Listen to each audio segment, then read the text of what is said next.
Welcome to Slaying the Craft, the show where we go inside the mind of a thriller writer. I'm your host, Sabrina Thatcher. I am an author, a podcaster, a book coach, but most importantly, a fanatic of the genre. My guest today is one of my all-time favorite authors in the game, New York Times bestselling author JT Ellison. JT has written more than 35 novels, including 2 separate crime series, multiple standalone domestic and psychological thrillers, an international series with legend Catherine Coulter. And if that wasn't enough, she also just concluded a fantasy series. Her latest book, Last Scene, will be released on August 1st. Hi, look at that pretty green book. I'm It's so excited. beautiful. Oh It my is God. really pretty. It is really, really pretty. I can't wait to see the final. The It's gonna be final cover. amazing. Yeah. I'm very excited. Okay, so I'm halfway through the book. I'm loving it. I'm obsessed, by the way. But why don't you start out and tell us a little bit about what Last Scene is about, and then I've got some questions for you. All right, that sounds good. Hi, good to be with you today. So, Last Scene is it's a story of Hallie James, who is she's a young forensic scientist. She's 34 years old, and she is having a very bad day. Her boss brings her into the office and fires her. Her husband, they are supposed to sign their official separation paperwork that afternoon. And on top of it all, her father calls. He has fallen at school. He teaches at the good school. And I know, right? It might be a little tie into Marchburg here. And he asks her, she has to come home to help him because he's broken his leg and he's going to need a little surgery and some help. And she sees that as the perfect excuse to get out of town on this horrible day. So she goes home and, can you ever really go home again, right? Yeah. She's at the hospital. She bumps into some people she knows, and her dad is like, hey, I need my insurance cards, and he's high as a kite. And so she goes home to find the insurance cards, and she finds a heck of a lot more than that. She finds out the truth about her mother's death. Her father has been lying to her all of these years. Her mother and sister did not die in a car accident when she was 6 years old. In fact, her mother was murdered, and her sister is the one who did it. Dun, dun, dun. Dun, dun, dun.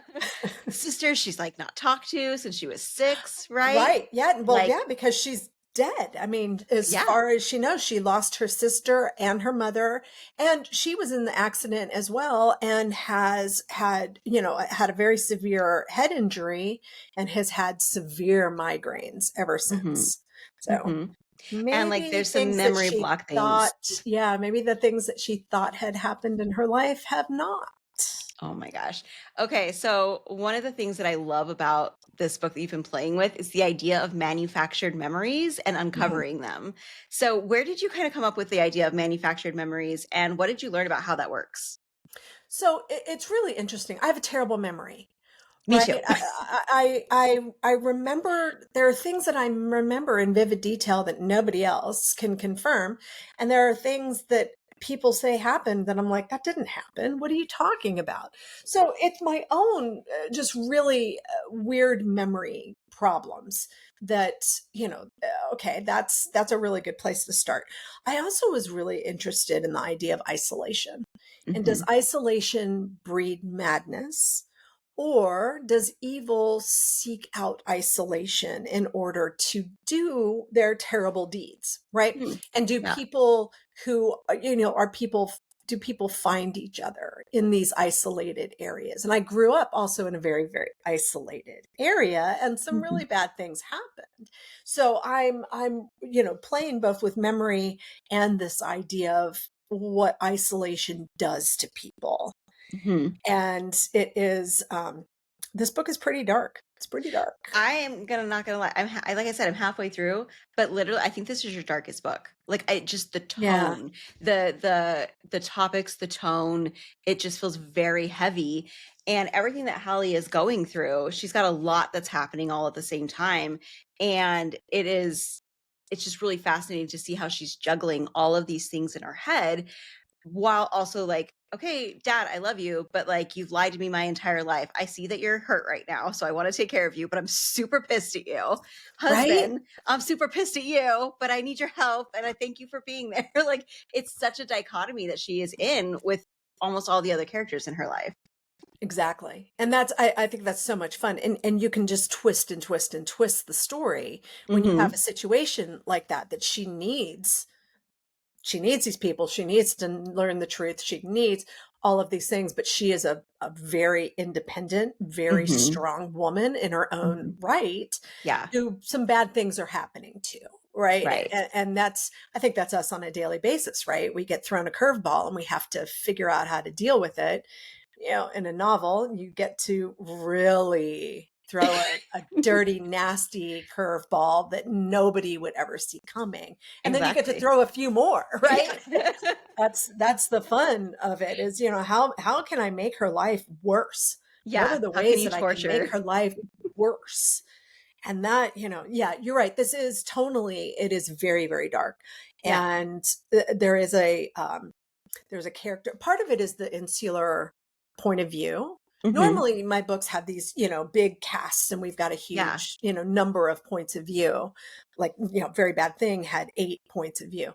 Right. This book has one main point of view, one very small first person point of view from the Mm-hmm. sister's point of view, Mm-hmm. and we have a Yes. monster narrator who loves So to step in and mock whatever everything that's going on. He's very mocking and very dark and very creepy. yeah. So this is, I was reading some of the things that you had said about this book beforehand, and one of the things you did was study about sociopathy, right? So is this your first book with an actual like sociopath that's in it? I think all of my So some villains of, are yeah. sociopaths. I've Hmm. never written a character who was a sociopath who is, open about it, who Hmm. recognizes it Yeah. and works on it and is, actually, um, a member of society in many Hmm. ways. And Yeah. I found that I read Sociopath by Hmm. Patrick Gagne. Yeah. Is Yeah. that how you Yeah. say it? Yeah. Patrick. And Yeah.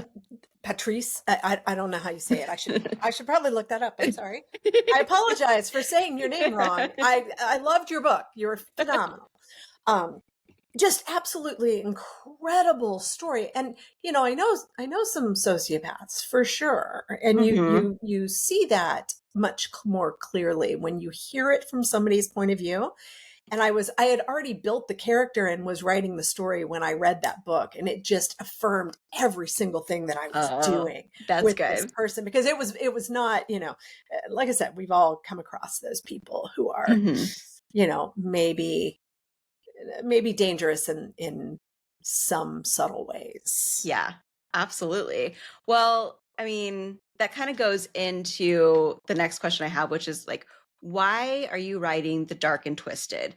What drew you to this genre? Like, why are you doing this and not writing the next great American novel? Right. Like, Right. Well, time. yeah, time time has a lot to do with, I joke, I'm like, if I actually spent 10 years on a book, I really better win the Pulitzer, right? yeah, no kidding. It's In I'm 10 not. years, you could have written another 30 books. So these books are entertainment, right? I'm Yes. writing entertainment, and I have no illusions about that. Um, they're fast to read, they're fast to write. A year is a fast time to write a book. Hmm. But I got into it back in the day with, Patricia Cornwell and Hmm. Tess Gerritsen and Tammy Hoag and all of these writers who, I had graduated out of the kind of the legal thriller, the John Grishams, into Yep. the psychological thrillers with Yep. Patricia Cornwell.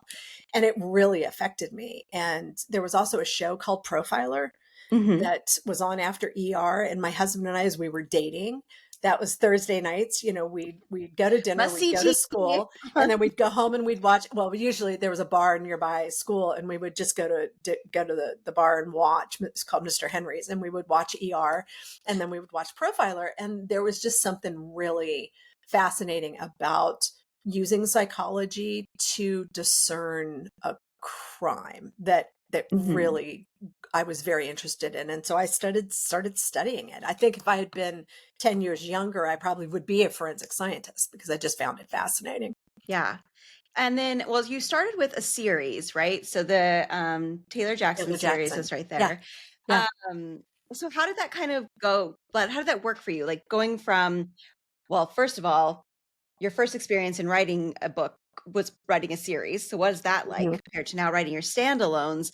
And like, how does that feel, particularly around character development and character work? So series are they're easier, right? They're Okay. easier because you have the character. I've been Hmm. thinking about this a lot lately because I realized I write two kinds of books. One, I have a character and then I need to find a plot for them. Okay. The other, I have a plot and I need to find the character for them. Yeah. And those books are harder. Those They books are are a hard. Okay, lot thank you. Because harder. that's what my situation is. I always have a plot, and I'm like, I'm struggle busting with these characters, and Right. it So has to be who are easier the they? other way. It is. It Yeah. absolutely is because, once you have a character, like Very Bad Thing, right? Columbia Jones. I've got a Hmm. character. I can build a story around her, no problem. Yeah, you did the same Um, thing with Olivia in It's One of Us too, right? That was also exactly. character focused That or was character character first. focus. Yeah, I had the character first. Good Girls Lie. Lie to Hmm. Me. The standalones usually have a character first, Yeah. but some of them have the plot first, like Tear Me Apart and Her Dark Lies. Her Dark Lies is an homage to Rebecca, so obviously Hmm. I'm following somebody else's plot. Yeah. Last Scene was a plot that I Hmm. dreamed, and then I had to find the character. Yeah. Interestingly, she was 24 when I first started writing the book, and I struggled mightily Yeah. because a 24-year-old just doesn't have the life experience to get the darkness that Yeah. Hallie needed. Hallie Hmm. needed darkness. Hmm. Um, for that to work, and she needed to have lived a little bit and Yeah. had things not gone the way that she thought they were going when she was Hmm. 24. So I actually rewrote the whole book and changed her age, and that helped a lot. Yeah. I like her age in the books. I think it is very realistic. It's also a time in which your mid 30s is a time in which a lot of people are going through a lot Mhm. of changes and trying to figure Yeah, out like, okay, I'm an adult now, so like what does that mean? And like you have decisions you have to make about your life because you've only got so much time left for certain things and not things, and there's all of exactly. this. Yeah. And that's the crux of her entire being. She wants to have a kid, and Hmm. her husband doesn't. Yeah. And, at 34, she needs to, she needs to You gotta make a like, decision yes. quickly. Yeah. And, she's watching the years tick away, and this is something that she's always wanted, and he's not going to give it to her. And she loves him desperately, but She does. Yeah. she wants this more. And so they're breaking up over this. And I saw so many marriages in my 30s breaking up over who wanted children and who didn't. Yeah. It's just a very real thing. And It's very real. Yeah. yeah. And the whole piece, like I really enjoy, because he works at ATF, so he Mhm. sometimes can be a little bit helpful. And I've really liked their conversations that they've had because it is clear that there is a lot of love between these characters. And so it kind of leads me to my next thought, like juggling kind of everything that happens within a character throughout their book, throughout the book. Like they have a lot of going on. How are you juggling all of their feelings all at one time? So let's say, for example, um, a woman's husband is murdered. She's feeling grief, anger, fear, excitement because she's investigating maybe to find out who it is, confusion, all of these things. How, as a writer, are you bringing that character to life and onto the page and keeping her focused on the right things while also showcasing that there's a bunch of stuff going on? Right. Well, I mean, it comes down to just putting yourself in their shoes, right? Hmm. If I start getting stuck on somebody's emotions or how they would react, all I have to do is think, well, what would I feel if my husband was doing that? Hmm. Or conversely, how do I think he would feel if I was doing that? Yeah. And that, you bring it down to that most personal level, and Hmm. 9 times out of 10, you're going to access that character's emotions. Yeah. That's great. And so as you're going through and you're choosing like which moments, does it kind of just come in naturally of like, Yeah. so I know for like example, in here, Hallie is dealing with something that happens, like a big crime that happens in the middle of the book. And during that time, she's also considering her dad. She's also thinking about her husband. She's thinking about how much she wishes that things were better with them and all of that. And I found that just really interesting of like, and maybe it's because I'm paying attention to it more as I'm writing, but Sure. Sure. probably is the case. But I think it's really interesting to think about because there are a lot of people that maybe shut down. Like I will say for myself, I'm a shut down after a while. Like I just so how do like our characters, we don't want them to shut down necessarily because we No. want them to be active and moving. And so accessing that is definitely a challenge. But have you like what was like your biggest lesson in learning that you've experienced or like maybe a character you really had to work with for So I don't like feelings. that? Me either. I don't read I cry don't books. Nope. I don't watch know. cry movies. Mm-mm. Uh, you know, I have them. They're very deep. They are so deep they're dangerous.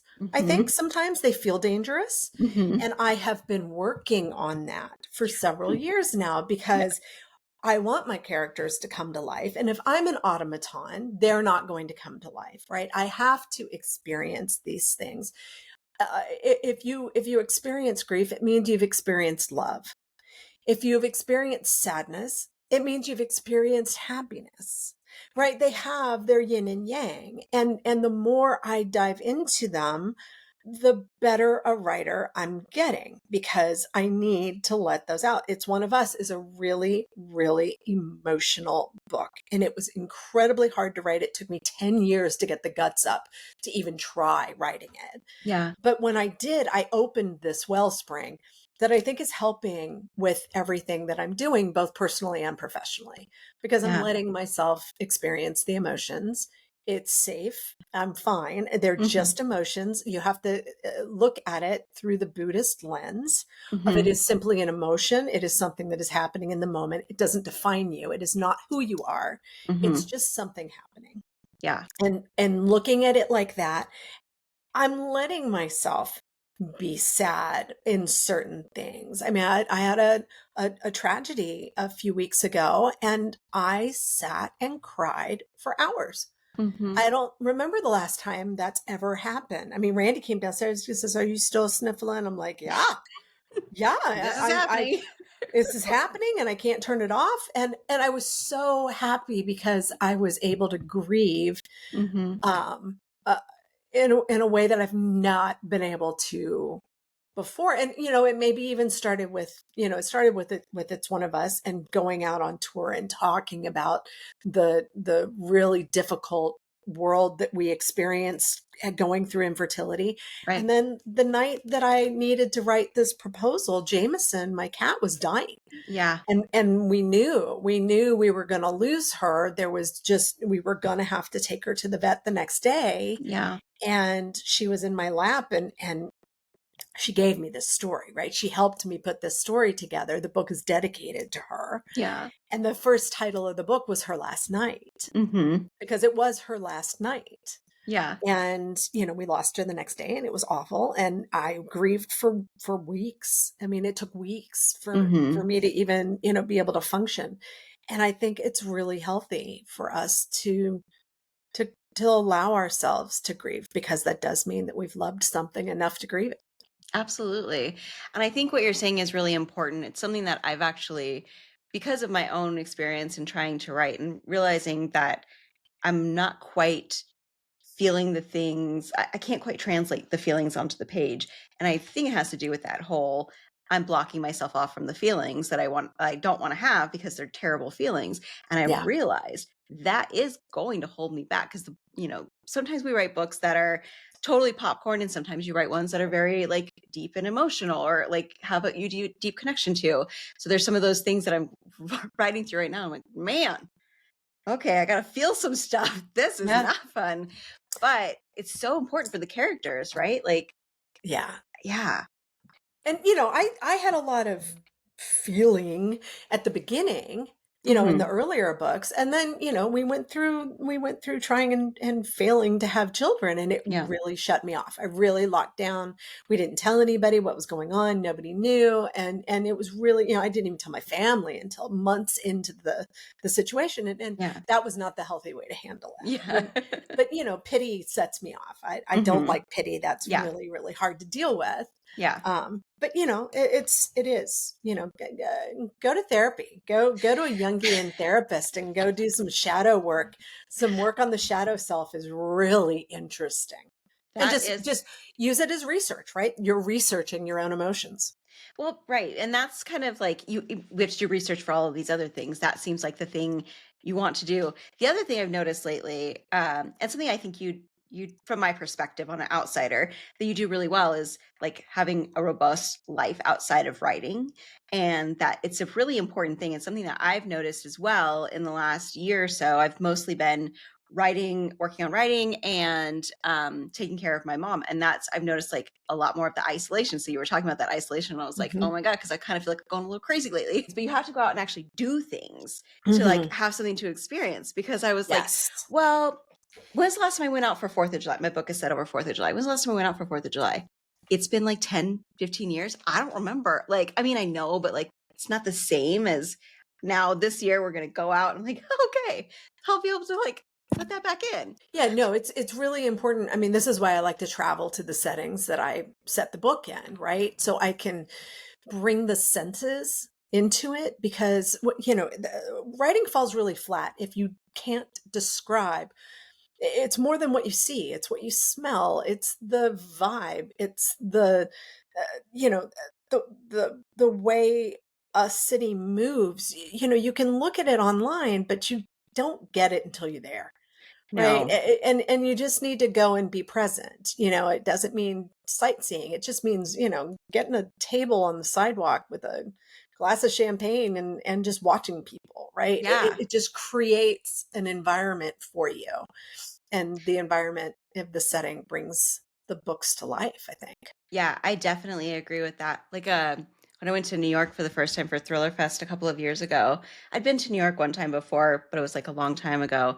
And when I went, I was like, you could literally feel the energy. And there's something that Yeah.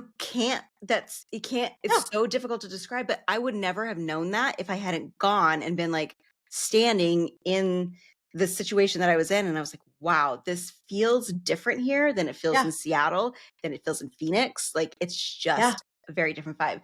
So I agree. Like going to a place is, it's just, it creates a sensory thing for you as the writer, right? Like you have a different experience, so you can bring that to the page. Yep. Yeah. And if I can't go, I usually use Anthony Bourdain's shows, because he Oh, is such a good he can express what he's experiencing, and that's a really great way if you need to cheat. Like I set a book in gosh, I think it was Cambodia. Like, I've never been to Cambodia, but he had, and that worked. It worked really I like well. it. Yeah. Well, plus, I mean, It was Anthony Sri Lanka. Bourdain. I'm sorry, it was Sri Lanka. He's like amazing, amazing. I love that idea actually, because sometimes I've done a lot of like research that I've done is a lot of like reading, watching documentaries and stuff, right? And it's just like you kind of get more information. I don't Right. know, in a different You way. need the sensory, and Yeah, he was a yeah, very sensual person. So, yeah. Okay, so I have another question. If you could teach a new writer one thing, what would it be? And can you teach it to me right now? teach it as in writing? Mhm. Wow. That's a really hard question, because I think I would want to teach voice, and voice is the one thing you can't teach, Well, you know what? It's right? helpful if you could. Well, I think voice is, as we're finding out, people don't necessarily have a mind's eye, right? If you're asked to close your eyes and think of an apple, what do you see? An Close your eyes apple, and think of an apple. What do you see? an apple, a red Okay, apple sitting on a table. 1 in 5 people, 20%, see nothing. That's Black. bananas. They Yeah. see black. So that, I think, is part of where voice comes from. If you don't have an internal monologue, I think voice is really, really hard. If you Mhm. do have an internal monologue, your words are going to sound like your internal monologue, and that is your uniqueness, and that is where your voice comes from. So you need to Oh, let that happen. You need to okay. let that be. Let that voice be. I mean, you've read a lot of my books. Yeah. You can read a short story that I wrote that's like 3 pages long when I was 8 years old, and you're going to hear my voice, my writing Okay. voice, because I have that internal monologue and I allow it out onto the page. That is so interesting because I've heard a lot of people talking about, you find your voice, after writing, like you do a million words and it'll help you find it or whatever. No, And no, it's already there. Your yeah, voice that's is like, your it's voice. so It's your fascinating. voice. Yeah. Yeah. Huh. And so let me ask you this though. So if you are using that inner monologue to help you with writing your voice or writing, and but then what happens if you have somebody that knows you and reads it and it's like, oh, I can totally see like this is you. Does it mean you've done it right? Or does it mean you've done it wrong Um, because you've imposed yourself onto the story? Uh, I don't worry about that. I mean, I have a friend who writes historical and we're really, really good friends and we travel together and we were together all the time. Yeah. And I see her in her work. I go to Thriller Fest and I meet people and then I read their books and I see them in their books. That's fine. There's Yeah. nothing wrong with that. There's Okay. absolutely, yeah. That is There are great. no rules. I mean, here's the one rule. There are no rules. I know. But it's so Whatever like, helps you write a book is fine. if you are a like type A, I want to research everything before I go and write, and I want to make sure like I'm doing it right. This is a very difficult thing to break out of the perfectionism, break out of that, Yeah. and being able to say, like, this is my voice and it is okay. And I'm not doing it wrong by having it on there. Like, that's what's supposed to be. But Yeah. unless you, it's like something that you have to, I think, either learn over time or you have somebody that's like kind of pointed out to you, especially if you don't go through an MFA or something like that, any creative writing classes. Oh, I It's think just they like, strip your voice. I think, do they? they're like the military, right? They strip you down to bare bones Yeah. and remake you in their own image. Mm, And that's yeah. why a lot of literary novels are, either lacking in voice Yeah. or, and nothing happens. It's, I think that's why crime fiction is so much fun because the voice is allowed Yeah. and It's, encouraged. and you can be as weird as you want. Like it just as you Yes. can be as dark as you want. So that's Yes. another thing I find so interesting is like we go into these really dark spaces in our minds, right? Like Mhm. we as writers are writing about like maybe a killer's point of view, maybe a victim's point of view, or like all of these things. And we're just like really in these dark places. Mhm. And how do you access that? How do you tap into that? And is it really easy or do you got to work at it? Um, I think I can get into it pretty too easily, That's what I was actually. like. Well, kind of was like, is there like a point where we're concerned? Yeah, I pull myself back from the brink sometimes Yeah, of, oh, that's getting a little too dark. dark. And I've also, the older I've gotten, the less dark my books have gotten because I have night terrors Mhm. Oh, and that I do doesn't. I'm sure not. that helps a lot. Oh, I don't like to trigger that, right? I Yeah, don't like to trigger the night terrors. And so I avoid super scary stuff and I don't read horror and all of that because I'm scared to death I'm going to trigger it. Because yeah, when it happens, it is terrifying. right. And I don't, you're held down. What's interesting, they did a whole study where night terrors come from in your amygdala is Hmm. right next to where schizophrenia comes from, Oh, great. right next to it. So you've got to think that Poking. schizophrenics just have an extra neuron tapping into that all the time. Yeah. So Huh. that's, ugh. But yeah, so I try to avoid that. So I kind of felt like I lost my edge a little bit Hmm. because I have been avoiding that so much. Yeah. And so this book, I really leaned into it. I was like, I'm Yeah. going for it. And he was the first. The monster was all of his chapters is the first thing that I wrote. Okay. So you just Yeah. kind of were already feeling I was that. already Okay. there. He was That's already there and set the tone and set the mood. And it's yeah. a dark and creepy one. It is very dark and creepy. Mhm. And I will agree with you. I think, I've read quite a few of your books. And your Taylor Jackson ones and those early ones, like those are some dark. Those are dark. Those are dark, gritty, like Yeah. those. I mean, that's what like got me like fell in love with you. I was like, oh my God, it's so good. Taylor Jackson's such a great character. Um, and her husband and all the things. Okay. I won't go Yeah. into all the I'll stop fangirling. Um, okay, so a question that I had is if you do you have a book, it could be either topical or craft focused or any other kind of book you've recently read that you want to recommend to our listeners? Oh, if you haven't read Stephen King's On Writing, Uh-huh. read it. If it does not speak to you, you are not a writer. Oh, And good to know. you should probably find a different path. Honestly, if you Yeah. don't get it, if you know, I recommended it to somebody, they read it, they got back to me, they're like, I hated this book. I'm like, I Mm, would go find a different job then. yeah. Because it is the ultimate. I like Bird by Bird as well. Hmm. Also Deep Work. You have to read Deep Work by Cal Deep work. Newport so that you can understand what happens to our brains on social media. You remember those old PSA ads, this is your brain, this is your brain on drugs, and Yeah. the brain is the hot pan and the egg is your Yeah. brain on drugs. That's what social media is to our brains, and Deep Work will help you find some quiet to really think and get your work done. I mean, we're being pulled in a lot of directions now, and I think that that's it like helps. super important because again, I'll just do my own life. Um because of like social media and stuff, I've noticed like there'll be days when I can't sit in front of my computer at my Mhm. document for more than 3 minutes. Like then I'm off somewhere else again. I'm like, "No, I'm supposed to be focused." And getting into Right. flow is really difficult in to do that, and flow makes such a big difference in how you're working, particularly in the drafting stage, I think.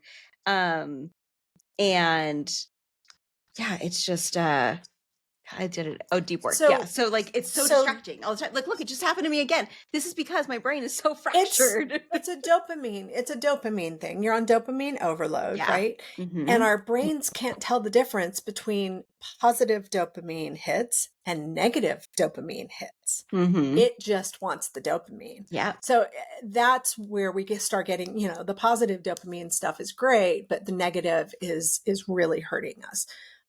The way that I combat that, because I have, obviously we all have that problem. It's designed to suck us in, right? Yes. It's designed Like to literally give the us dopamine algorithms are there over, to over, make us over. keep looking. Right.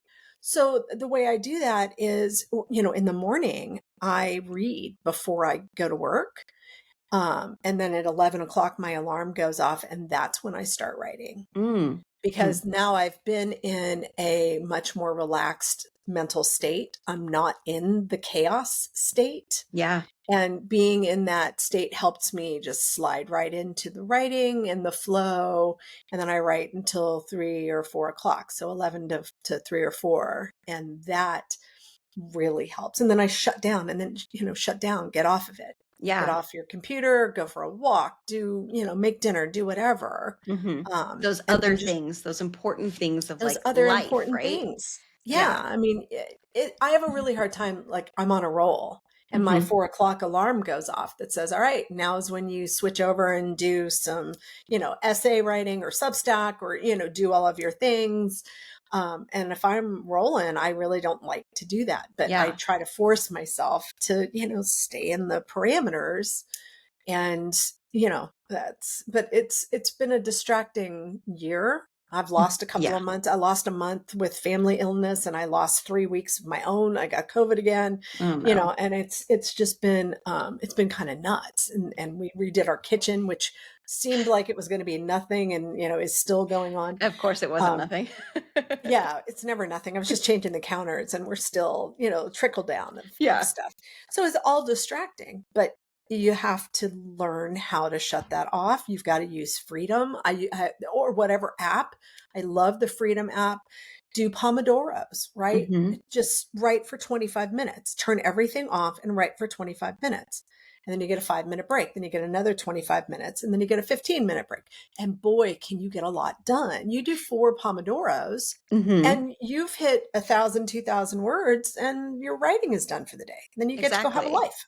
And the key to those is not to edit yourself while you're writing. You write Right. and you just go. Even Yep. I've tried doing it before, and then I like kind of get stuck, and then I'm like, I'm just writing things to write things. And then I get back to the thing, and then you go out Hmm. and take that later, take it out. But it's just meant to be, you're just still writing. So even if your brain gets distracted, I find this easy, just like my brain is super distracted right now, and then can kind of get back into it. But Yeah. but yeah, that's the key. Otherwise, you could Yeah. do those 25-minute sprints and you could just be like, I don't know. I don't like it's still I like don't know. It's working. oh, look at this. It's 15 minutes in and I'm still on Twitter. Yeah, Yep. it's something that, we all need to work on. And, unfortunately, social media is a such necessary evil. And It is. I have found the things that I love Mhm. and I put my boundaries around them, and it's working. That works really, really well. You Yeah. have to do it the way it works for you, not the way other people want it. Yeah.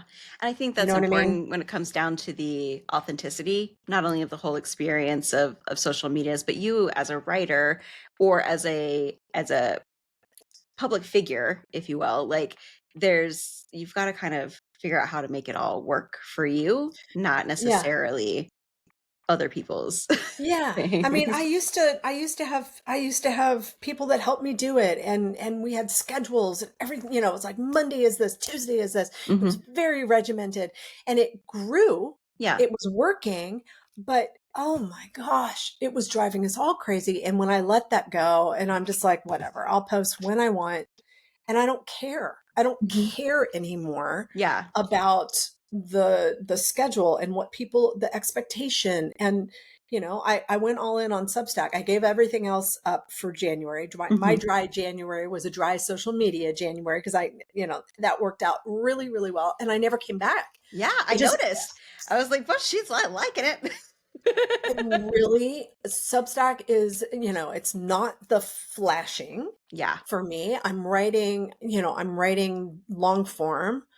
I'm only really there on Fridays. Hmm. I usually post a little writing tip, during Yeah. the day. That's more me telling myself that thing of the day. It's not for you. Oh, well, great. That's Because it's me, usually like, oh, that's timely. Thanks, JT. Like I get a little right? notification. Okay, I guess I need It's go sit it's down. for me. It's for me to remind myself, of, go write. Just your manuscript misses you, right? That Yeah. was one of my biggest number. If I look at the stats on it, boom. Because, and I was reminding myself, your manuscript misses you. Yeah.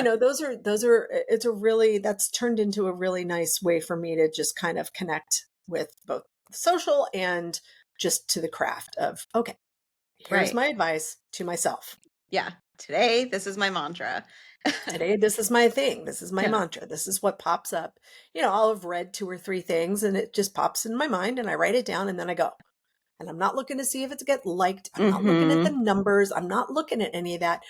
It's a drive by. It's a reminder, and then I'm off. And Yeah. and that's working really, really well. That's awesome. That's awesome because we do want to stay connected to your readers, right? Like there's a way to be able to do both. Yeah, yeah. Okay. So next up we have 10 rapid fire questions. These are questions I'm asking all of our guests. And so you can have a little bit to think about it. But so we'll get started, okay? First one, what is on your desk, your writing desk? What's around you? Let's see. I just had to make a reel for social media of The Shadowed Land by Signe Pike. Mhm. I have a glucose monitor Oh, that fun. I'm going to start using. Yeah. I've got a couple of bills. I have obviously the copy of Last Scene, various cups and drinks, my phone, the promotion box for Victoria Ooh, Schwab's new book, yeah. Bury Our Bones in the Midnight Soil, which comes out. I've got to do a reel for that. I've got the cat's medicine. I've got a reminder, a very important reminder: be where your feet are, I which is like one of my that. favorite sayings that I say to people all the time. Be where your feet are, because we get all. Let's see. I also have my crystal head wig. Oh, I love Yeah. that. I've got a worry stone from Ireland. Uh, I've got a little three-legged pig that my editor gave me when I was nominated for the Thriller Award to Oh, bring me luck. I didn't win it, but I love that. Um, what else? I got a whole bunch of, I've got a bunch of notebooks, my headphones, glasses, like 19 pairs of glasses, yeah. headphones, pencils. I've got a whole brand new thing of black wings, my favorite black Oh, wing pearls. Yeah. okay. Yeah. It was a birthday present. These beautiful blue black wings are just phenomenal. So, I have not been writing at my desk. Okay. Where which have you is been why writing? it's covered in crap. Well, so I was like, I'm honestly, I was actually thinking in my head, that is actually shocking. I would have expected a like, no, Um, nothing's on here, but I love it. But that's what mine looks like. no, normally if I'm writing here, there is nothing on it. It's Yeah. nice and straight and clean. Because we've had, some workers in the house and everything. I've been working on the deck. So I have a lap desk and my laptop, Mm-hmm. and that's it. That sounds And amazing. and yeah, and sometimes I'm writing on my iPad because just the change in screen, kind Mm-hmm. of changes things up. Yep. Yeah, I can't work in here right now because it's just Too chaos. much. Too That makes much. a lot more sense to me. So I was like, wow, Yeah. that's No, I'm not a sweet. chaos desk kind of person, and there is crap everywhere. Now, in my defense, I've had a couple of Zooms this morning, and so things are kind of set up weird, and my screen's up and all of that. But yeah, it's just been kind of chaos, and every time somebody comes, I just go dump something on my desk. So, not my usual MO. Okay. What ritual, if any, do you have before or after you write? Mm. So I definitely, I talked about that this reading first. Mm-hmm. Really, really helps. And then when I do start, I go back and read what I wrote the day before. So I'm constantly kind of, one step back, two steps forward, one step back, two steps forward. Mm-hmm. That way I'm kind of editing as I go and I have an idea of what's going on. And like the book that I'm working on, I just decided I wanted to use chapter titles instead of numbers. I did that in Yeah. Lie to Me. Yeah. And it structurally really, really helped when I started moving things around so I didn't have to number things. And I Yeah. decided to do it with this new book as well. So, um, I'll go back and add a chapter title and just kind of glance at that and, Mm-hmm. or, move a chapter around or something, just something structural, just to kind of, Get warmed up. warm up, Get back just to warm into up. it. Yeah. Yeah. This is where I And left my then, character. Sometimes I think about them, those there was like a while back, there was this trend going on TikTok, but it's like video games and they just kind of like stand there like waiting. And I feel like that's what our characters do. They're just standing. Are you coming back? you left me here. I'm in a coma. What is happening? What's happening Yeah, here? I was thinking this morning, I'm like, well, she's in a coma for 3 weeks. I should probably write a few more, other people's points of view, because maybe some other things are Maybe. happening. Maybe. There are other people in this book, and just because she's in a coma doesn't mean that other people aren't, Oh yeah, I hate to tell you this, but I'm going to tell you the God to honest truth. It doesn't get easier. That's what I keep hearing. It just doesn't get easier. It gets harder. You want to make sure that you don't, do something you've already done before and everything is fresh and new and the characters are different and the storylines are different and the phraseology is different and you're not repeating things. And, Yeah, that does sound you like it's know, really hard. sometimes a book will hit and it's really successful and then that gets in your head because there's Mm, no way anyone is going to like it, or you get a crap review of a new book and you're writing a new one, you're like, yeah, I knew it, I knew that book was awful. It's really, success or fail, it doesn't matter. You can provide your own narrative yeah, of that, and so it is a challenge. It is definitely a challenge. yeah. But I think that's like, isn't that's kind of the value I almost like you almost get out of it. Like at this point, it's very difficult and I'm really struggling personally. But I'm like at the end of this, like the accomplishment of getting past that is going to be what's worth it, right? Like Oh, this absolutely. book gets published or not, whatever. If I get an agent, not whatever.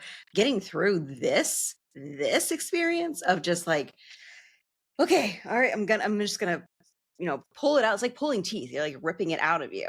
Mhm. Um, And sometimes it's I got to say, sometimes you need to prove that to yourself way before you start trying to prove it to a team. yeah, You yeah, know, that makes a lot because of when sense. you get the team, they don't have a lot of time for you to be exploring Hmm. having difficulties. Yeah, They have schedules. it's a They have business. You're like, It's a business, mhm, and once you are in the business part of it, that stuff has to go away really quickly. yeah. There's no And I mean, we luxury all for it. have it, but you don't have the luxury. So you get to wallow for a day Yeah, and then you have to get on with it or yeah, else, you know, and everybody has trouble. everybody has trouble. Mm-hmm. This is not an easy thing. If it was Yeah, easy, everybody would do it, exactly. right?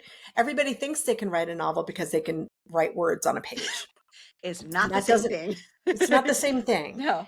And You it's, might be able to write a once you get beautiful into it, scene, but a cohesive story is a different thing. yeah, it's a That's what whole I've different learned. thing. But, you got to remember a book is just a series of scenes. Mm-hmm. It's just a chapter is just a short story. Yeah. And as long as each chapter has a beginning and a middle and an end, it propels you into the next chapter. And you write 14 chapters Yeah. and 2,000 words each. There you go. You got a whole book. Yeah. It doesn't. Yes, exactly. 40 scenes. I was actually talking to 40 scenes. Yep. Jim Latois last week. We were talking about your 40 scenes and like how writer math, 40 Yep. scenes, 2,000 words a scene, 80,000 words. That's a book. And so It's a book. it helps to kind of like start there. And so as I've been doing my scenes and stuff, I do number them because I'm like, I want to know how many it works for me, because if my words are around, if my chapters are 12 to 1,500 words, what do I really need to be able to get the same writer math? Like Right. that's what I have in my head. Okay. What's the most bullshit piece of advice you've heard? Don't write what you know. Because then Write what maybe you you know don't is know it. bullshit. Yes. Write what you know is bullshit. Write what you don't know. Write what you need to go explore and research and experience. Write Yeah. things that, it took me years to write a book about what I knew. Mm-hmm. It's One of Us. I didn't know anything about being a cop more than what I saw in Law and Order. Yeah. Yeah. So I called Metro Nashville and I said, hey, I'd like to, come pick your brains. And they said, well, come on down. I think, yeah, write what you know. If it's gonna, make it easy, write your own experiences into the story, but find something new and different Yeah. to write about, so you get to learn new things. But then again, it goes to you being enriched as a person more than just you're Yes, sitting in the same 100%. spot. And it's been, I 100%. just think it's such an interesting like experience that can happen, is where authors, we can be in our own heads so much that we then Mhm. forget the rest of the world is Yeah. necessary to be able to make what you're writing better. Yeah, because the insides of our heads are interesting, but the world is a fascinating place. Good, bad, ugly, burning down, Yeah. whatever. It's still a fascinating place, and people are fascinating. People are fascinating. You Absolutely. know? What is the darkest idea you've had that scared you about yourself? Oh, God, read The Cold Room. I wanted to write a serial killer novel without any blood in it. And so how do you do Yeah, that? how Well, do you do that? you starve them to death in a glass coffin. Well, I have not read The Cold Room yet, but I will definitely be reading that now. What? That's so Yeah, dark. that That's oh, dark. you think Last Scene is dark. The Cold Room is Last Scene on steroids. Okay, great. Well, I will Yeah. definitely be keeping. It won the Thriller Award. I know, It like won the it Thriller was the Award short story one, because right? Yeah. no. Wait, No, this was the actual that was best paperback original in 2010. what? Cold Room? Hold Yeah. on. Yeah. He's dark. He's a very dark book. It's Taylor Jackson #4. I've definitely read this. I'll have to read it again. It's been a little bit. Yeah. So I'm like, Yeah, it's a good I feel like I was like, that they're standalones. one's So I was like, I don't remember that. yeah. Or the Snow White Killer, where he cuts their throats and rims it in lipstick. Yeah. What? That was awful. Dark stuff. What in the world was I thinking? You were thinking like, this is so fun. No. No. Yeah, it was. And my editor was like, that's awesome. Let's do it more. And I'm like, you are nuts, lady. Yeah, it was, we had like a competition at one point, it seemed like, in crime fiction, of who can write the craziest stuff. Yeah. Yeah. So, there's a bunch of you have done some real weird stuff. Yeah, that's kind of why I got away from that, because it was just like, oh, this is nuts. This is see, a little. it's so fun. That's what I I can't started wait to having write. pretty bad nightmares Yeah, about, fair. after Cold Room, I was having, it's necrophilia, and I had a lot of You were really like, bad nightmares. yeah. Yeah. Okay. So how many drafts do you do before you share your work with anyone else? I mean, it depends on the book, right? I sometimes I'll send chapters to people to say, hey, is the voice right? Yeah. Should I switch? Should I go to second? Should I go to third, or if it's in first, or should I be in past or whatever? But usually, my dad's my first reader, and Randy gets Hmm. to read it, early on, very early on. Um, Laura Benedict reads a lot of my work for me. Okay. And so, between them, Sherry Saint also is my, she runs the crime lab in Mobile. She is also one of my research assistants, That's and she amazing. reads it to make sure I've got things right. Yeah. Um, so it depends. Probably, I'd say at least 3 drafts, Before you're once I like, get okay. something done, and then I'll do a pass through to figure out what I need. And then I'll do another pass through to get it where it needs to be. And then somebody, so at least 3 drafts. Now, I Okay. mean, some books like Her Dark Lies, it was Yeah. 7 drafts. And Yeah. it was 7 different versions of that book, but Yeah. it just depends. Yeah. Yeah. So fun. It's great to know that that continues. Oh yeah. 7 It's, versions of the, like, yeah. Anyway. of one book. Yeah. Um, Unfortunately. so what part of the process is your favorite and what is your least favorite? I love that moment where you figure something out that you didn't realize. Like you end up in a place of your writing day that you had not planned. And it's like this moment of, wow, this is why I do it. As a golfer, it's when you have that perfect shot. Mhm. And as a writer, it's when that perfect idea hits you midway through writing and it changes everything and it's great. And you're just like, holy cow, this is good. 90% of the time it gets cut, Yeah. but it's still, it's a That darling, right? feeling When is you create a allowed. darling, that feeling when you create a darling, that's my favorite. My least favorite part is like where I am right now, like the 30, 40, 50,000 word mark where you're Mhm. not quite there. You don't quite know what you're doing, Mhm. but there's a lot of story. Yeah. And, and it's like, you hit a wall. It takes me it takes me months actually to get to this point, Mhm. and then I'll have that moment, right? I'll Yeah. have the moment, it'll all come together, and then poof, then the book will be done overnight, And that's kind kind of of like thing. that's for you learning your process, right? One of the Mhm. things I recently It's not just learning your process, it's trust us. Yeah. trusting your process. That's I think is super important because especially as a new writer, you're learning how to write first of all. You're learning what your process is to write. And then you're also learning um trying to discern, is this the wrong book or is this just me learning and is this just my process? So there's a Right. lot that goes on, especially in your first, like your first couple of books when you're just learning. Um, well, pun intended. I hate to tell you, but I have that conversation with myself. This is, I'm on 35 now and I'm having the same conversation. Yeah. Should I be writing a different book? Is this Is the this it? wrong book? I mean, I don't think, is it too late? I actually had that conversation about the book I'm writing. It's called You Know Why. And I asked my husband, I'm like, do I have enough time to move to a different idea? The book is due probably like August 1st, around there. Yeah. And do I have enough time? This was like 2 weeks ago.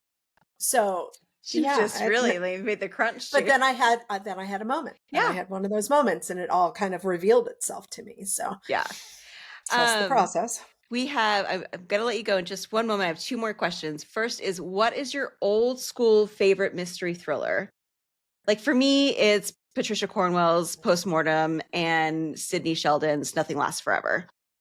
I would say John Connolly, Every Dead Thing, Okay. his debut, Okay. incredibly dark book. Great. Oh yeah, if you've not read that, you would love it. It's him introducing Charlie Parker, Hmm. and that's one of those that sometimes when I forget how to write, I go back and read and Hmm. remind myself, and like, oh, that's how you do this. Yeah. Yeah. Yeah. I've got books like that. They're down here a little bit, but All the Pretty Things is on there, is on my like reference Oh, book because I'm just like, wait, what? how do I do this again? Yeah. Anyway, Yeah. all right. Well, thank you so much for joining me today, JT. Where can people find you if they want to get in touch with you? I am Thriller Chick online, and I'm also something I didn't mention. I live wrote Last Scene as I was writing it. I wrote an entire series called 22 Steps, and I'm going to turn into a writing book about the writing process. I literally from concept to publication. So we're speaking a little bit before publication. So Yep. I've got 4 steps left to write, Hmm. and I can't believe it. I mean, it's really been an illuminating process for me. And I think for anybody who wants to learn how to write a thriller, just the thought Yeah. process that goes into it. Absolutely. I will highly recommend The Creative Edge as on Substack. It's so great. I'm always learning something that's new from it. And then seeing the process of Last Scene has been really fascinating. And I Yeah. think again, like it's just always helpful to know what other people are experiencing because we all are going through it. So we're not alone because writing is so, solitary. Yeah. We're all in Yeah. this It together. does. It does take a little bit of the solitariness and the isolation out of it. Yeah. So, and then if you want to find me, you can find me at Sabrina Thatcher Author on Instagram. If you want any more information about my book coaching services, you can find that at crimeandquill.com. Thank you so much. And until next time, stay sharp and write twisted.